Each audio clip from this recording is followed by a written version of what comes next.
All right, man. Welcome to the Business of Fitness StrongSide show, man. I am super excited. My name is Mitchel Black. If we have not got to hang out before, I'm super excited to hang out with you. We are doing 2 shows every week, ladies and gentlemen, 2 shows. And that's right.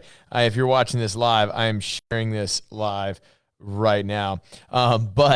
So that's why I'm on my phone as well. But hey, look, we're bringing you 2 shows every week. All right. They are coming out at 12:15 every week, and that is Monday and Wednesday.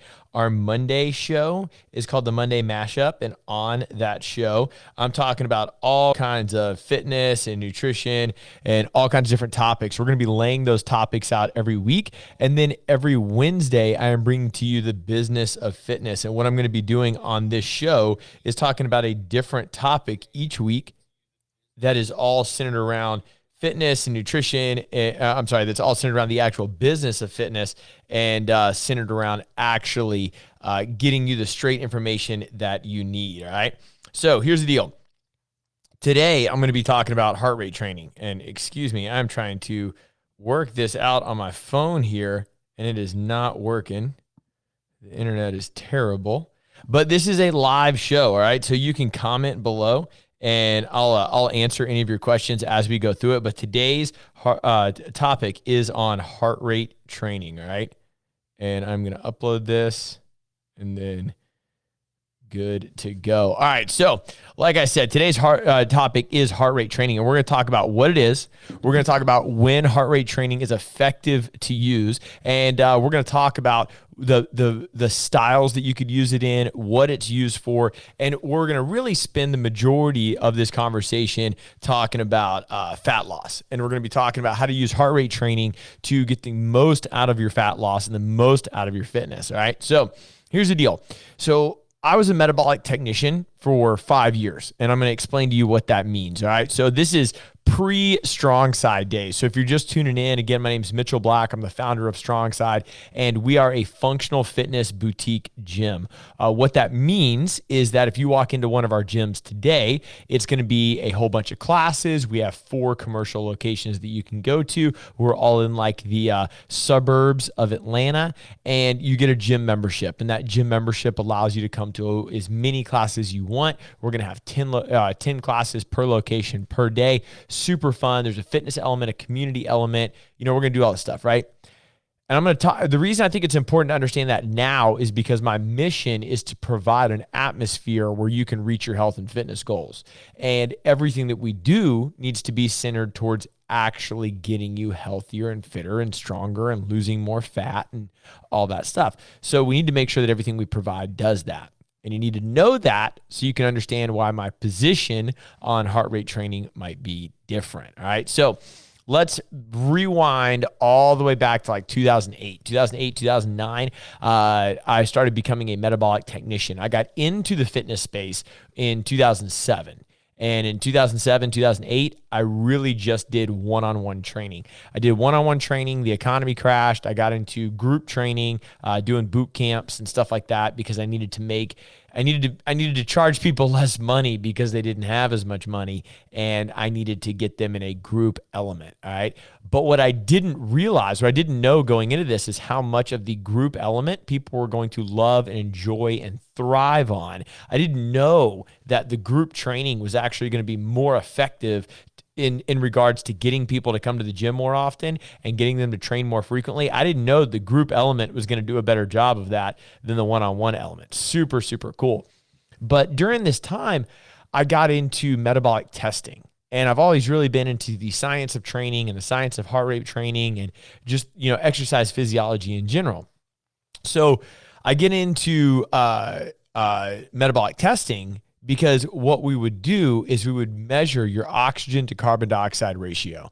So we would measure how much oxygen you took in and carbon dioxide you put out. Now, the point of that is that you can understand how your body burns fat because it takes oxygen to burn fat. And if you're not metabolizing oxygen, then you can't burn fat. So here was the idea. This is what metabolic testing is, all right? And when you're going to do heart rate training, is you put a mask on and you get on a treadmill or, your whatever your equipment, your bike, your Stairmaster, whatever. And you have the person start to exercise and you see when their body's utilizing the most amount of fat. And when they're using the most oxygen, they're burning the most fat, the higher their heart rate gets, then they're using less oxygen. Because what are you doing? You're panting, right? You're over and over again. So you're actually using less oxygen when you do that. So the higher your heart rate gets, the less oxygen you use, the more carbon dioxide you're using, and you burn less fat when you do that. All right. So you're breathing in this machine. And what I would get to do is I would get to see your heart rate zones as you're doing it, as you're breathing into this machine. And that's cool. Okay. So just so you get the idea. So you get done with the test. The test would take like 8 or 12 minutes or so. And I would find 2 points in this test. I would find your aerobic base, where your body is burning half carbs and half fat. And I would find your anaerobic threshold, where your body stops burning fat. That's where your body's burning 100% of the calories from carbohydrates. And then we would make your 5 zones. So whenever you guys hear about heart rate training and you hear about your zone training, there are 2 ways to find it. Number 1 is you can do 220 minus your age, but most people are strongly going to discourage that. So you can do 220 minus your age, and then whatever that is, you work on like different percentages of it, and that's how you find your 5 zones. That's really made for people with cardiac issues, older population. You're not really supposed to use that. Even the guy who founded it said you shouldn't use it. Then you have metabolic testing, which is, what I just described. You can also do lactate threshold. Lactate threshold is where you take samples of the person's blood while they're exercising and you measure the lactic acid in their blood. And when too much of it builds up, you find their AT or anaerobic threshold. The problem with that is, turns out a lot of people don't like being stuck with needles. So that's kind of hard. And oxygen is just fine. But you get these 5 zones. So I explained to you how I got it, or how I tested for it, and what these 5 zones do. And then the idea is that we can tell you which zone you need to be in to burn the most amount of fat. So you get these 5 zones. We say, hey, zone 1, you're burning this much from fat. Zone 2, you're burning this much, whatever. Because you're always burning a percentage. In zone 1, we're saying you're burning 10 calories and 5 from fat. In zone 2, we're saying you're burning 15 calories and 8 are coming from fat. Whatever the thing is, right? And the goal is to identify that so you can understand where your body burns fat, so you can burn fat calories the fastest. Because there's 3,500 calories in a pound of fat, 3,500 calories in a pound of fat. You got to burn 3,500 fat calories. So you can't just burn 3,500 calories. You got to burn 3,500 fat calories. So the idea is that if we can understand where your body burns fat, we can have you exercise in those fat zones for longer, and you can metabolize the most amount of fat the quickest, and you lose a pound of fat faster. Now, I know it sounds like I'm making a great argument for this, right? So hang with me. All right. So I'm doing all these metabolic tests, and I'm like, okay, I understand this. I get it. I'm administering test after test. I fully understood what's going on, but I started asking some questions. And if you guys know me, I'm all about asking the right questions. And if you can ask the right questions, you can get the right answers, right? So I'm asking this question. I said, well, hey, first off, what matters most, when the client is working out or when the client is not working out? Because they're only working out for 30, 45, 60 minutes a day. They're not working out for 23 hours a day. So what are they doing during that 23 hours? And is what I'm having them do the most effective? Because if they're not working out for 23 hours a day, what could I give them to burn the most amount of fat at rest? Because honestly, I don't even really care how many calories from fat you're burning in the workout. I care how many calories from fat you're burning when you're not working out. So that was question number 1. So if I give you these zones and I have you work out in these zones, does it help you burn more fat when you're not working out? All right. And then I said, well, wait a minute. There's a pre-test protocol to this. And, after I had done like hundreds of tests at this point, probably closing on like 1,000 tests. And I was thinking to myself, there's a pre-test protocol here. Before I test somebody, I test them on the same piece of equipment. I said they come in and they're just walking on the treadmill, they're, whatever. I ask them to not eat or something like that. I ask them to not drink water. I ask them to do all these things. And then I test them. And I said to myself, well, what if that didn't happen? How do you just go to the gym? So if I'm going to give you this information and then you're going to go use this information, do you show up to the gym to work out on an empty stomach? Do you show up not drinking water? No. So your pre-test protocol is inhibiting your results. And then I said, wait a minute, I only tested you on the treadmill. Does this data link up if I test you on the bike? What if I test you on the elliptical? I said, I didn't test you doing any of these burpees before you got running. So are your zones equal? Meaning that if I test you on the bike and it says that your body stops burning fat at 140 beats per minute, does that hold true on the treadmill? And the answer is no. Your running zones are about 15 to 20 beats higher than your biking zones that are completely off from doing burpees. What if you did, deadlifts and running and you did multiple rounds of that? What if your body was sore? What if you were dehydrated or more hydrated? What if you had a big lunch? Like all these things impact it. And I said, well, wait a minute. I'm getting a very, very small snapshot of this person's zones, and it's not accurate in anything else that they're doing. And any of this other stuff impacts the accuracy of the zones. So there's no legit crossover. And it turns out that after the cardio, you're not even burning more fat. So check this out. You put people in their heart rate zones and you have them work out to burn more fat. But after the workout, their metabolism is only raised for 2 to 3 hours. That's called EPOC, exercise post-oxygen consumption. And after the workout, your heart rate your metabolism returns back to normal, just like all workouts, but it's like a 2 to 3 hour window. So that's not really productive. But it turns out that if I had you do interval training or high intensity interval training, your metabolism would stay high for 36 to 72 hours.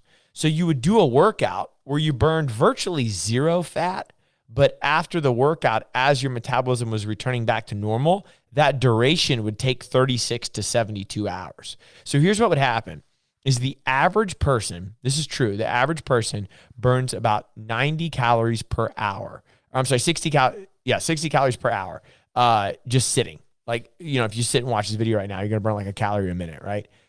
Well, I want to improve that. I want to improve that resting metabolic rate. I want to improve how many calories your body burns at rest. So if I have you just do heart rate training, then it doesn't improve that for the long term.